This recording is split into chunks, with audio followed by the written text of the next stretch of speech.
Hello everyone, and welcome back. Today we are taking a major step forward in your programming journey. We are going to talk about functions.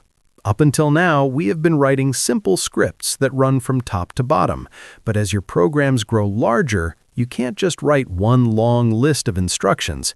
You need structure. You need modularity. Today, we will learn how to build that structure. Here is our complete roadmap for this session. First, we will ask the fundamental question, why do we need functions? Second, we will look at the anatomy of a function, analyzing the syntax line by line. Third, we will understand parameters and return values, the input and output. Fourth, we will explore flexible arguments using args and quags. Fifth, we will discuss scope and the concept of recursion.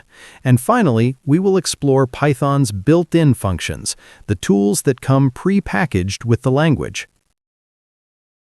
So, what is a function? Simply put, it's a block of organized, reusable code that performs a single action. Why use them? Imagine you're building a house. You don't build every brick from scratch. You use pre-made blocks. Functions are those blocks. They follow the DRY principle. Don't repeat yourself. Instead of writing the same 10 lines of code over and over, you write them once inside a function and call it whenever you need it. Let's look at the syntax. To define a function, we use the keyword def, D-E-F. Let's trace the example on the screen. Def hello_world, open parentheses, close parentheses, colon. Here's what happens behind the scenes. When Python sees def, it knows we are defining a tool. It doesn't run the code yet. It just memorizes that hello_world is a set of instructions. The parentheses are empty, which means this tool needs no input. The colon is the gateway. It tells Python, here comes the body of the function. Indent, print, quote, hello world, quote. To run this, we simply type the name with parentheses, hello_world, open parentheses, close parentheses. Python jumps back to that definition, executes the print statement, and then returns to where it left off. Most functions need input. We call these parameters, and most functions give output. We call this the return value. Look at this logic. Def add_numbers, open parentheses, a, comma, b, close parentheses, colon. Here, a and b are placeholders. They are variables that don't exist yet. They are waiting for data. Indent, return, a plus b. The return keyword is crucial here. Print just puts text on the screen. Return hands a value back to the computer memory so it can be stored. So if we call result equals add_numbers 5, 3, Python replaces a with 5 and b with 3. It calculates 8, and that 8 is stored inside the variable result. Sometimes we want a parameter to be optional. We use default arguments. Def hello_person, open parentheses, name equals, quote, anonymous, quote, close parentheses. This acts like a logic fork. If I call hello_person, open parentheses, quote, Mike, close parentheses, Python ignores the default. It uses Mike. But if I call hello_person, empty parentheses, Python panics for a millisecond, looks for a value, finds nothing, and then says, it's okay, I have a backup plan. It uses the string anonymous instead. This prevents the missing argument error that usually crashes programs.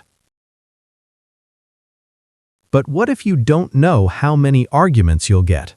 Maybe you want to sum 2 numbers or maybe 20 numbers. For this, we use args. We put a single asterisk before the parameter name, usually star numbers. The magic here is that star. It tells Python, Take all the extra arguments, no matter how many there are, and pack them into a single bundle. That bundle is a tuple. Inside the function for num in numbers, we loop through that tuple.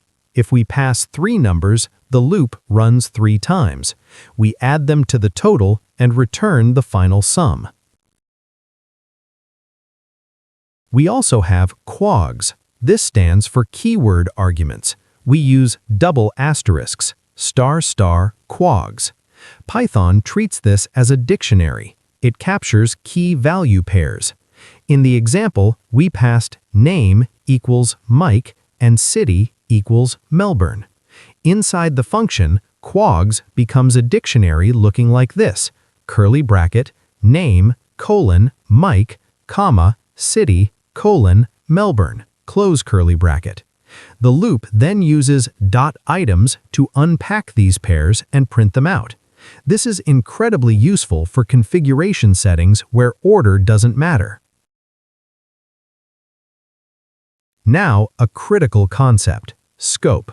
Scope defines where a variable can be seen. Local scope. If you create a variable inside a function, it's local. It only exists while that function is running.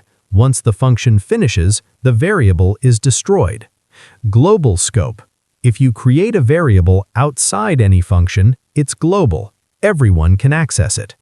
Warning: do not try to modify global variables inside a function unless you absolutely have to. It leads to messy bugs.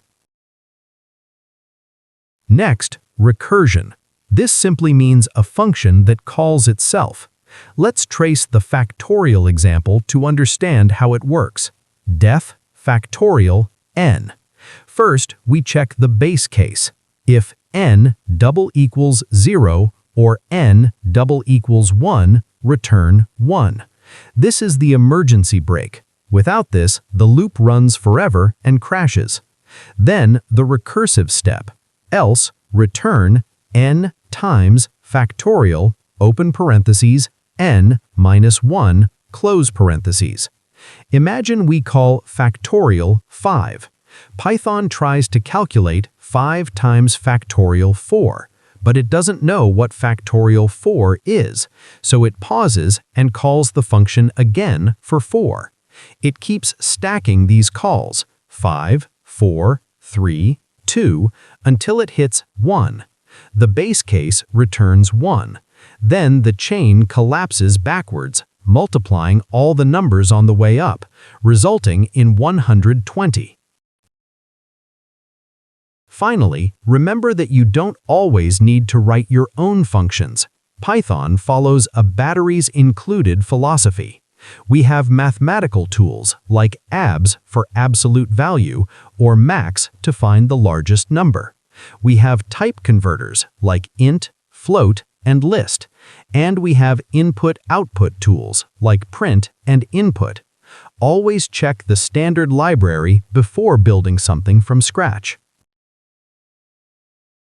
To wrap up today, let's consolidate the 6 pillars of Python functions. First, code reuse. Remember that functions are the architects of clean code. They allow us to write logic once and reuse it everywhere. This is the heart of the DRY principle. Second, syntax. We use the keyword def to create the tool and return to extract the result. Never forget, printing is for the human eye, returning is for the computer's memory. Third, arguments. Python gives us incredible flexibility here. We can pass data by position, we can be specific with keywords, or we can set up default values to make our code robust and crash-proof. Fourth, the asterisks. When we need to handle an unknown amount of data, we use *args to pack inputs into a list and *quogs to pack named inputs into a dictionary. Fifth, scope. This determines visibility. Always remember the rule: variables born inside a function die inside the function. Keep your global namespace clean. And finally, recursion. This is a powerful method where a function calls itself to solve complex problems. But remember, without a strict base case to stop it, it's just a recipe for an infinite loop. Thank you for your attention.